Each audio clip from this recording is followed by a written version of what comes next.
ഇടുക്കി പ്രകാശിൽ നിയമവിരുദ്ധമായി പൊതുസ്ഥലത്ത് തത്തകളെ വിൽപ്പന നടത്തിയ 3 സ്ത്രീകൾ അറസ്റ്റിൽ. തമിഴ്നാട് സ്വദേശിനികളാണ് അറസ്റ്റിലായത്. 139 തത്തകളെ വനംവകുപ്പ് പിടികൂടി. രാഹുൽ വിജയൻ വിവരങ്ങളുമായി. രാഹുൽ, ഇവരെങ്ങനെയാണ് ഇത്രയും തത്തകൾ ഇവരുടെ കൈവശം എത്തിയത് എന്നതൊക്കെ നമുക്കറിയാൻ കഴിഞ്ഞിട്ടുണ്ടോ?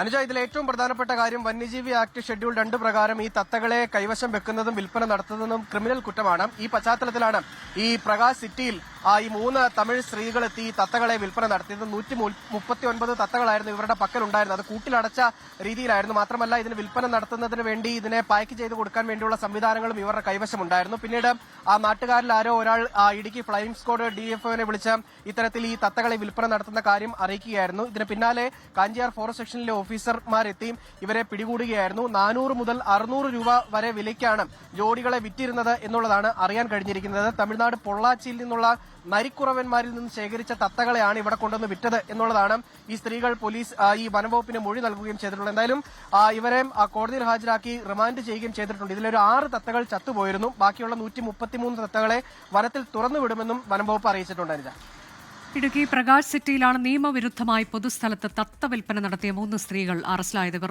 തമിഴ്നാട് സ്വദേശിനികളാണ്. ഇത്തരത്തിൽ തത്തകളെ കൈവശം വയ്ക്കുന്നതൊക്കെ നിയമവിരുദ്ധമാണ് എന്നിരിക്കെയാണ് ഇവരെ വനംവകുപ്പ് പിടികൂടിയത്. തത്തകളെ വിട്ടയക്കുമെന്നുള്ളതാണ് അറിയിച്ചിട്ടുള്ളത്.